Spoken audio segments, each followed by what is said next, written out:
जात धर्म अलग अलग, एकजुट होंगे तो लगा देंगे आग। वंदे मातरम, जय हिंद, भारत माता की जय। सबसे पहले तो ये समझो कि इस्कॉन हमारे भारत को रिप्रेजेंट नहीं करता है। जय Hind, Vande Mataram, I love my India. आज बोलना ही पड़ा, नहीं बोलेंगे तो कल हो सकता है कि हमारे ऊपर भी ये आपद आ जाए, ये विपद आ जाए। आज पड़ोसी मुल्क में ऐसा हो रहा है और हमारे यहाँ पे नहीं होगा ऐसा कोई गारंटी नहीं है, इसलिए हम आज बात करने के लिए आए हैं। आप लोग समझ ही गए होंगे कि जो बुएट यूनिवर्सिटी है वहाँ पे स्टूडेंट्स लोग पढ़ने जाते हैं। अब कौन सी टाइप के स्टूडेंट्स लोग पढ़ने जाते हैं मुझे पता नहीं है, जहाँ पे अपना जो नेशनल फ्लैग है उसका इज्जत कैसे किया जाता है उनको पता ही नहीं है। दूसरे को आप बेइज्जत तभी कर सकते हो जब आप खुद को इज्जत करना नहीं जानते हो। ये जो फ्लैग है ये सिर्फ एक कपड़े का टुकड़ा नहीं है ना, ये सिर्फ इस कपड़े के टुकड़े के ऊपर रंग किया गया नहीं है, रंग नहीं है बस। तिरंगा, हमारे इंडिया की बात कर रही हूँ, जो तिरंगा हम लाए हैं, आज जो आज़ादी से हम बात कर पा रहे हैं, घूम पा रहे हैं, इसको लाने के लिए सिर्फ हिंदू लोग ही नहीं, मुसलमान लोग भी साथ में थे। और इसीलिए हम अपने तिरंगा के अपमान को सहन नहीं कर पाएंगे। बहुत दिनों से सोच रही थी कि मैं बताऊंगी आप लोगों के साथ शेयर करूंगी। पता नहीं लोग क्यों चुप है, कौन से डर के मारे चुप है। पता है डर के आगे जीत है, बात तो सही है, हर वक्त डर के आगे जीत नहीं होता है, लेकिन कुछ ऐसा सिचुएशन होता है जहाँ पे आपको डर को पीछे रख के सामने जाने का ज़रूरत पड़ता है, तभी आपको जीत मिलेगी। बिना कुछ गवाए आपको कुछ नहीं मिलेगा, यही सत्य है। ये जो तिरंगा है हमारा गर्व है और हम इसके ऊपर अपना जान निछावर करते हैं। चाहे जितना भी हमारे देश में गरीबी हो, दंगा हो या फिर कुछ भी हो, लेकिन हमारे एक जो इंडिया है, इसी देश में, इसी एक देश में आपको पहाड़ से लेके नदी, नदी से लेके बर्फ़ और रेगिस्तान भी आपको मिलेगा। क्या नहीं मिलेगा आपको इंडिया में, हर चीज़ मिलेगा। और यहाँ पे ऋतुएं भी बदलते हैं, बहुत सारे ऋतुएं हैं। ऐसा देश कहाँ पे आपको मिलेगा बताइए। और इस देश में सिर्फ हिंदू लोग नहीं, हमारे देश में तो हर तरह के धर्म और जात को आश्रय दिया गया है, सम्मान दिया गया है। ये जात और धर्म के ऊपर एक धर्म है, वो है ह्यूमैनिटी।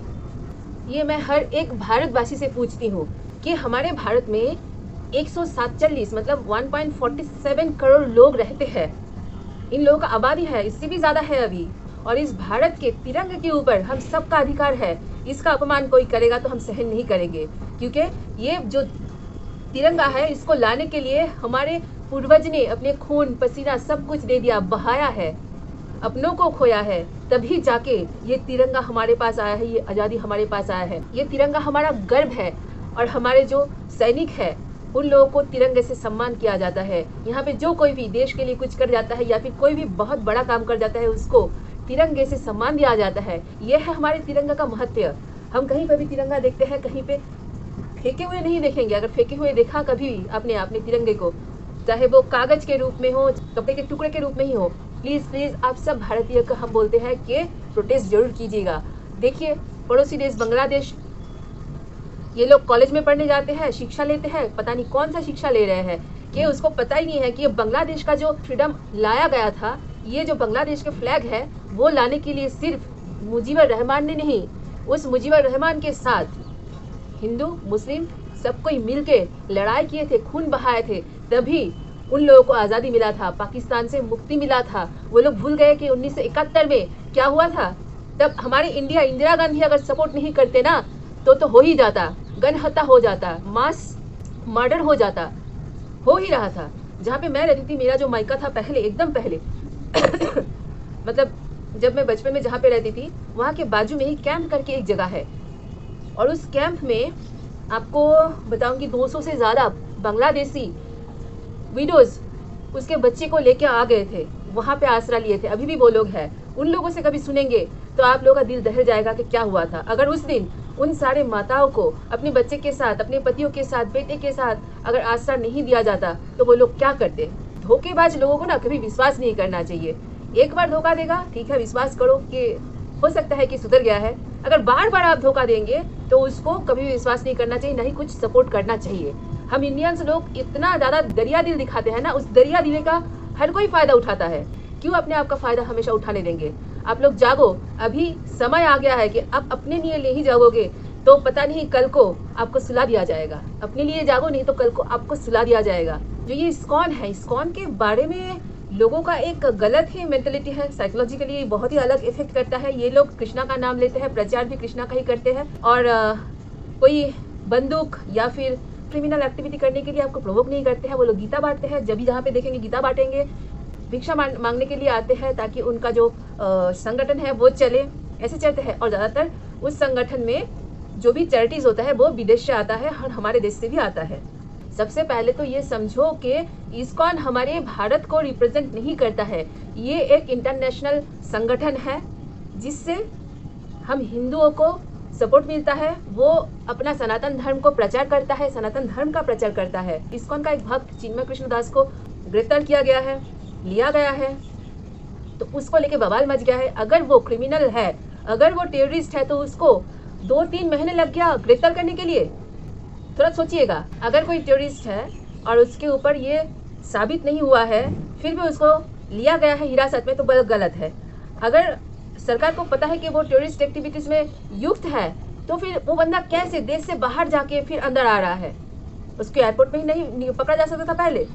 तो ये कुछ नहीं है, ये एक दंगा लगाने के लिए किया जा रहा है। तो आप लोग अपने दिमाग को बिल्कुल मत हिलाइए। और सारे जो बड़े बड़े हिंदू भक्त लोग हैं ना, वो बोल रहे थे हम हिंदू है, सनातनी है, जो चिक रहे थे, इतना मोर्चा लगा रहे थे, वो लोग कोई स्टेप क्यों नहीं ले रहा है? कोई पॉलिटिकल पार्टी आगे क्यों नहीं आ रहा है? कोई स्टेप क्यों नहीं ले रहा है? सिर्फ बांग्लादेश से सारे सनातनी और हिंदू को हम लेके अपने इंडिया में आ जाएंगे, वो कोई सॉल्यूशन नहीं है। हम क्यों भागे? बांग्लादेश को जो आज़ादी आया है वो सिर्फ मुसलमान के रक्त से नहीं आया है। उस मिट्टी में हिंदू भाई लोगों का भी, सनातन लोगों का भी खून गिरा है, तभी बांग्लादेश को आज़ादी मिला है। तो हम अपना मिट्टी छोड़ के बाहर क्यों जाए? ये सारे बांग्लादेशी लोगों को मैं कहती हूँ, जो चाहे वो मुसलमान हो, चाहे वो हिंदू हो, चाहे वो सनातनी हो, चाहे वो कोई भी हो, अगर इस मिट्टी को हम आज़ादी दिलाने में अपना खून बहाया है, अपने पूर्वज ने खून बहाया है, तो हम इस मिट्टी को छोड़ेंगे नहीं, भागेंगे नहीं। इस मिट्टी पे हमारा अधिकार है। और ये जो दंगा फसाद इतना हो रहा है, इससे किसी का नुकसान नहीं हो रहा है, किसी का नहीं। किसका नुकसान हो रहा है पता है? हम जैसे आम इंसान को। और नुकसान भी होगा तो हम जैसे जो रोज काम पे जाते हैं, थोड़ा पैसा कमाने के लिए, रोजी रोटी कमाने के लिए, क्योंकि एक दिन काम पे नहीं जाएंगे तो कल को हमको खाना नहीं मिलेगा। ऐसे लोगों को दिक्कत होगा। और धर्म के लिए कौन लोग लड़ रहा है? कोई बिजनेसमैन को आप देख रहे हैं कि वो मोर्चे में शामिल हुआ है? नहीं हुआ है ना। बड़ा बड़ा पॉलिटिशियन को देखा है कि रास्ते में निकल गया है कि हाँ भाई हमारे धर्म के ऊपर आ गया है तो हमको भी जाना है। ये तो बहुत गलत हो रहा है। स्टेप लिया है? नहीं लिया है ना। शांत मन से सोच के अगर कोई भी स्टेप लिया जा सकता है, मैं फॉर श्योर ये कहती हूँ कि हर चीज का सोल्यूशन है। लेकिन हम सोल्यूशन नहीं चाहते हैं क्योंकि हम बटे हुए हैं ना। हमको अपना फायदा दिखना है। एक वक्त ऐसा आएगा कि आपको फायदा दिखते दिखते ना इतना ज्यादा नुकसान हो जाएगा, तब आपको समझ में नहीं आएगा। अपने चुनाव के लिए, वोट पार्टी के लिए सब अलग अलग लड़ रहे हैं। ये नहीं सोच रहे हैं कि आप इंसान हो, जो गरीब इंसान है, जो रेगुलर काम पे जाता है एक रोजी रोटी उठाने के लिए, क्योंकि उसको पता है उसके बच्चे भूखे रहेंगे, काम पे नहीं जाएंगे तो दंगे में फंसे हुए हैं, मोर्चा में फंसे हुए हैं। अब बताइए किसका नुकसान हो रहा है? ये सिर्फ एक भड़काव है और कुछ नहीं। सरकार को स्टेप लेना चाहिए। सरकार को हमने गठन किया है, हम जनता को अधिकार है खड़े होने की। सारे जनता के पास ही बहुत शक्ति है, क्योंकि उस नेता को, कोई भी नेता हो, उसको खड़े हम लोगों ने ही किया है सपोर्ट करके। तो हमारा दुकान जल रहा है, हमारा घर जल रहा है, हमारे अपनों का कत्ल हो रहा है, हम क्यों ना जवाब मांगे? और आपको देना पड़ेगा। सीधी बात है। आप लोग देखिए ना, सबसे ज्यादा धर्म को लेके कहाँ पे लड़ाई होता है? अपने भारत में होता है। और बांग्लादेश, पाकिस्तान जो भी मुस्लिम कंट्री है, उसका फायदा उठाते हैं। आप लोग क्यों नहीं समझते हैं? चाहे वो राम हो, जगन्नाथ हो, कृष्णा हो, महादेव हो, सब तो है ही सनातनी।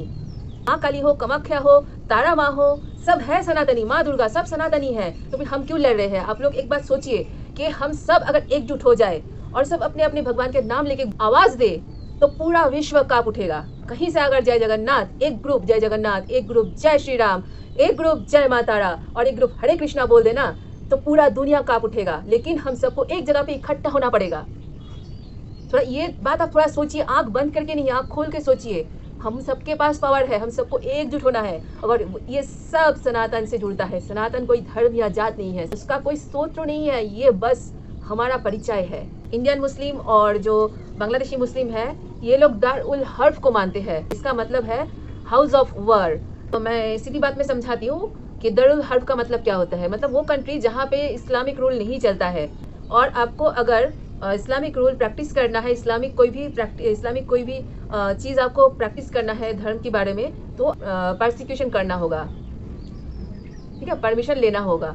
तो ये होता है दारुल हर्ब। तो हर मुस्लिम जो है इंडिया का, या फिर सब मुस्लिम नहीं, मतलब कुछ मुस्लिम है जो इंडिया को सही में जान से ज़्यादा प्यार करता है, क्योंकि वो लोग जानते हैं कि इस मिट्टी में उसका जन्म हुआ है, उसको खाना मिलता है, इस मिट्टी से उसका जीवन चलता है, तो इस मिट्टी को वो लोग प्यार करते हैं। हर कोई नहीं, लेकिन 80% मुस्लिम, 80-90% मुस्लिम जो है वो दारुल हर्ब को मानते हैं। और दारुल हर्ब का मतलब होता है कि वही नेशन जो हमारा इंडिया है, उस नेशन जहाँ पे इस्लामिक रूल्स वो नहीं चलता है। कोई भी फेस्टिवल या फिर कुछ करना होगा तो आपको परमिशन लेना होगा, बस यही। दारुल हर्ब का मतलब होता है कि हाउस ऑफ वॉर। ये लोग वही मानते हैं इंडिया को।